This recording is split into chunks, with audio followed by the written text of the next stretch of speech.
या बातम्यांचा वेगवान आढावा। नवी मुंबई महानगरपालिकेच्या इमारतीला आकर्षक विद्युत रोषणाई करण्यात आली आहे। प्रजासत्ताक दिनाच्या पूर्वसंध्येला विद्युत रोषणाई करत पालिकेची इमारत उजळून निघाली आहे। वाघाटारी बॉर्डरवरती बीटिंग द रिट्रीट सोहळ्याचं आयोजन करण्यात आलेलं आहे। प्रजासत्ताक दिनाच्या पूर्वसंध्येला बॉर्डरवरती हा थरार पाहायला मिळाला। ध्वजारोहण कार्यक्रमात सर्वसामान्यांना सहभागी होता यावं यासाठी अहिल्यानगरमधील श्रीरामपूर इथे मुंबादेवी मित्रमंडळाने गल्लीत इथे ध्वजारोहण हा उपक्रम राबवलेला आहे। शहरातील 60 सार्वजनिक ठिकाणी उद्या RSS पदाधिकाऱ्यांच्या हस्ते पोल, तिरंगा ध्वज, दोरी आणि सिमेंटच्या गोणीचं वाटप केलं जाणार आहे। प्रजासत्ताक दिनाच्या पूर्वसंध्येला भिवंडीत मदर नर्सरी शाळेतील चिमुकल्यांच्या वतीने रॅली काढण्यात आलेली आहे। भारत माता स्वतंत्र सेनानी यांची वेशभूषा करून चिमुकले रॅलीमध्ये सहभागी झाले। रायगड जिल्ह्यातील शासकीय कार्यालयात सुद्धा विद्युत रोषणाई करण्यात आलेली आहे। रायगड जिल्ह्याचं मुख्यालय असलेल्या अलिबाग शहरातील प्रशासकीय इमारत तिरंगी रंगामध्ये रंगून गेली। राज्यात सर्वात जास्त अन्याय अजित पवारांवरती झाला। संधी मिळून सुद्धा अजित पवारांना मुख्यमंत्री केलं गेलं नाही। अजितदादा जर मुख्यमंत्री झाले असते तर आतापर्यंत राज्याचा चेहरा मोहरा बदलला असता, असं वक्तव्य माजी आमदार दिलीप मोहिते पाटील यांनी केलं आहे।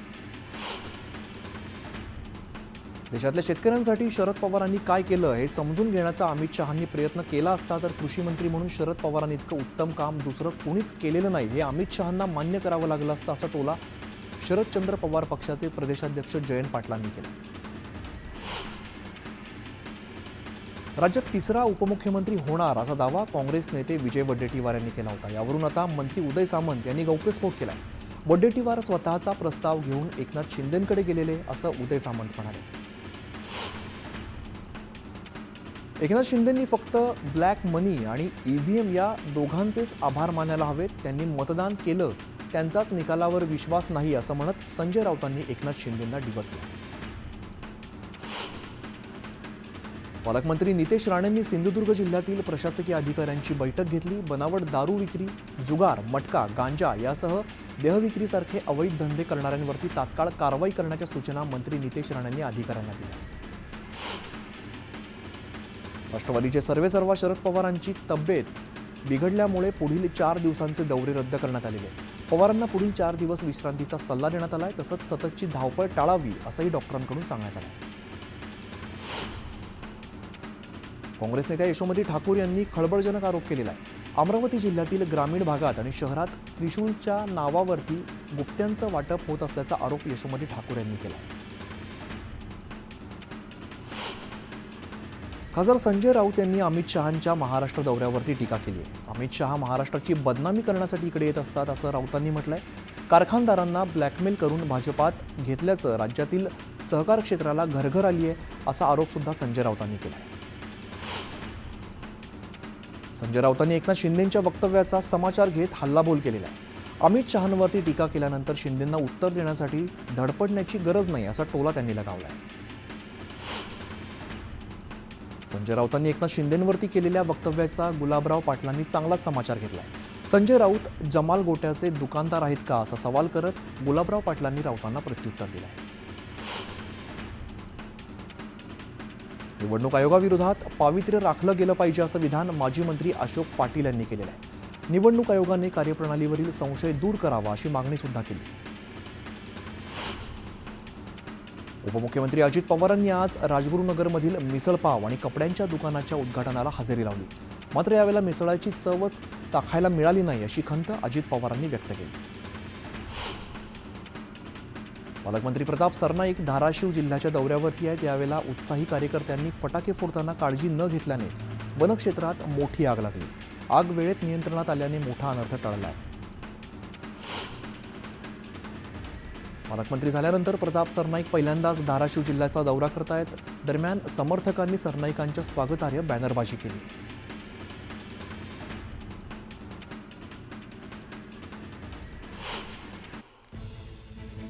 एक महत्त्वाची बातमी समोर येते आहे। मनमाडमध्ये धावता ट्रक रेल्वे ट्रॅकवरती पडलेला आहे। मनमाडच्या अंकाई किल्ल्याजवळील ही घटना आहे। चालकाचं नियंत्रण सुटल्यामुळे पुलाचा कठडा हा तोडून ट्रक 30 फूट खाली कोसळलेला आहे. मनमाड पुणे रेल्वे स्थानकावर मार्गावरती ट्रक पडल्यामुळे पुण्याकडे जाणारी वाहतूक जी आहे ती ठप्प झालेली आहे.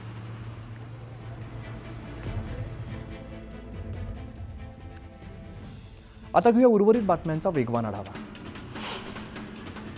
जिल्हा रुग्णालयात आरोपींच्या उपचारासाठी स्वतंत्र कोठडीची व्यवस्था आहे. त्या कोठडीमध्ये 4 बेड आहेत. त्यापैकी एका बेडवरती एक आरोपी उपचार घेतोय. पण वाल्मिक कराडवरती मात्र दुसऱ्याच वॉर्डमध्ये उपचार सुरू आहेत. त्यामुळे कराडला आरोग्य यंत्रणेकडून VIP सुविधा दिली जाते का असा प्रश्न उपस्थित होतोय. कराडला अटक केली पण तो आता AC मध्ये ICU मध्ये झोपलाय. त्याला मोकळं सोडून द्या, जनता फैसला घेईल अशी मागणी जितेंद्र आव्हाडांनी केली. वाल्मिक कराड आरोपी असला तरी सुद्धा त्याला मूलभूत अधिकार आहेत. त्या अंतर्गत त्याला सुविधा दिल्या जात आहेत. यापुढचे निर्णय SIT आणि पोलीस घेतील अशी प्रतिक्रिया भाजप आमदार सुरेश धस यांनी दिली. आकाशी प्रॉपर्टी ट्रान्सफर करण्याचं काम सुरू आहे असा आरोप भाजप आमदार सुरेश धस यांनी केलेला आहे. दरम्यान कराडची अनेकांच्या नावावरती संपत्ती आहे. SITने ही प्रॉपर्टी जप्त करावी अशी मागणी धस यांनी केली. धनंजय मुंडेंविरोधात ठोस पुरावे दिसत नाहीत. या प्रकरणामध्ये त्यांचा हात नाही असं म्हणत दिलीप वळसे पाटलांच्या वक्तव्याचा दाखला देत शिवेंद्रराजे भोसले यांनी धनंजय मुंडेंची पाठराखण केली. छावा चित्रपटाचे दिग्दर्शक लक्ष्मण उत्तेकर यांना उदयनराजे भोसले यांनी फोन केला. चित्रपटातील छत्रपती संभाजीराजेंचा लेझिम गाण्यावरील आक्षेपार्ह सीन हटवा अशा सूचना उदयनराजेंनी दिग्दर्शकांना दिल्या. दरम्यान सीन हटवण्याची उत्तेकरांनी ग्वाही दिली. भंडाऱ्यातील आयुध निर्माण कारखान्यामध्ये झालेली स्फोटाची घटना सुरक्षा नसल्यामुळे झाली. या स्फोटामुळे परिसरातील घरांना भेगा पडल्या. आता लोकांचा जीव स्वस्त झालाय अशा शब्दांमध्ये निशाणा साधत नाना पटोलेंनी दोषींवरती कारवाईची मागणी केली आहे.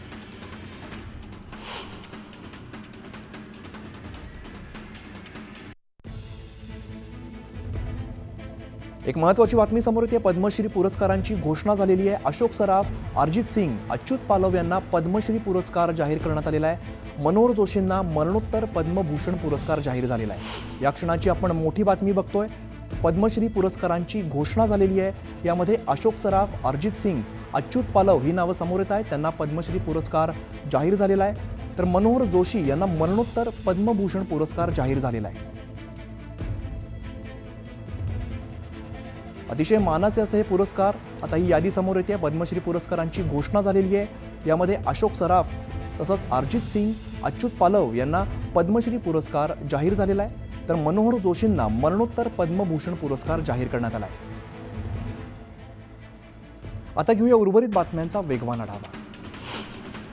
KYC प्रक्रिया पूर्ण न झाल्याने वाशिममधील रेशन कार्ड धारक संभ्रमात आहेत. अनेकदा मुदतवाढ देऊन सुद्धा KYCची प्रक्रिया पूर्ण न झाल्याने लाभार्थी संकटात सापडलेत. धान्याचा लाभ मिळेल की नाही याकडे रेशन कार्ड धारकांचं लक्ष लागलं. जळगावच्या यावल महसूल मंडळातील मोहराळा या गावाजवळ स्वयंचलित हवामान केंद्र सुरू करण्यात आलं होतं. मात्र या केंद्रामध्ये नुकसानीची व्यवस्थित नोंद न झाल्याने अनेक शेतकरी पीक विम्यापासून वंचित राहिले. दरम्यान जिल्हाधिकाऱ्यांनी या केंद्रांची पाहणी करत अहवाल सादर करण्याचे निर्देश दिले. देहू रोड ते किवळे इकडे कचरा वाहतूक डेपोची निर्मिती होत असल्यामुळे ग्रामस्थ चांगले चिंतेत आहेत. नागरिकांच्या आरोग्याचा प्रश्न ऐरणीवरती आलाय. हे केंद्र नागरी वसाहतीपासून दूर करावं अशी मागणी ग्रामस्थांनी केली आहे. मागणी मान्य न केल्यास पालिका आयुक्तालयाच्या दालनात कचरा टाकला जाईल असा इशाराही दिला. बुलढाणा जिल्ह्यातील तब्बल 103 गावातील जलस्रोत दूषित असल्याचा धक्कादायक अहवाल समोर आलेला आहे. त्यामुळे या गावातील नागरिकांच्या आरोग्याचा प्रश्न निर्माण झाला आहे. आंबेगावच्या वळणी गावात एका शेतकऱ्याच्या कांद्याच्या पिकावरती अज्ञात व्यक्तीने तणनाशकाची फवारणी केली. फवारणीमुळे अर्धा एकरवरील कांद्याच्या पिकाचं नुकसान झालेलं आहे. जालन्यातील RTO कार्यालयात स्वच्छता मोहीम राबवण्यात आली. मुख्यमंत्री 4 कलमी कार्यक्रमाच्या 100 दिवसांच्या कृती आराखड्याअंतर्गत ही मोहीम राबवलेली आहे. या मोहिमेमध्ये RTOच्या अधिकाऱ्यांसह अनेक कर्मचाऱ्यांनी सहभाग घेतला. न्यायालयाने भोंग्यांबाबत दिलेल्या निर्णयानंतर कुडाळ पोलिसांकडून खबरदारी घेतली जाते. हिंदू आणि मुस्लिम बांधवांची बैठक घेत या निर्णयाचं उल्लंघन केल्यास कठोर कारवाईचा इशारा पोलिसांनी दिला आहे. जालन्यामध्ये महिला काँग्रेसच्या वतीने गाजर आंदोलन करण्यात आलेलं आहे. लाडक्या बहिणींना 2100 रुपयांचं गाजर देणाऱ्या महायुती सरकारच्या आंदोलनातून निषेध व्यक्त करण्यात आला. गाजर आंदोलनाचं नेतृत्व करणाऱ्या काँग्रेसच्या महिला जिल्हाध्यक्षा नंदा पवार यांना पोलिसांनी ताब्यात घेतलेलं आहे.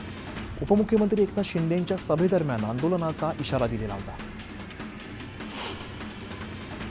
परभणीतील लाँग मार्चचं नेतृत्व करणाऱ्या आशिष वाकोडेंना कारने धडक दिलेली आहे. कारच्या धडकेत वाकोडे जखमी झालेले असून त्यांच्यावरती खासगी रुग्णालयात उपचार सुरू आहेत.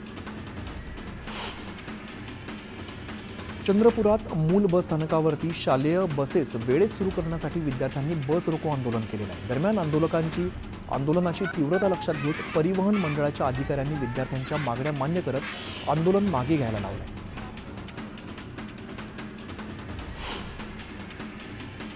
आणि या सगळ्या वेगवान बातम्यानंतर एक छोटासा ब्रेक घेतोय. लगेचच परत येतोय. पाहत राहा न्यूज 18 लोकमत.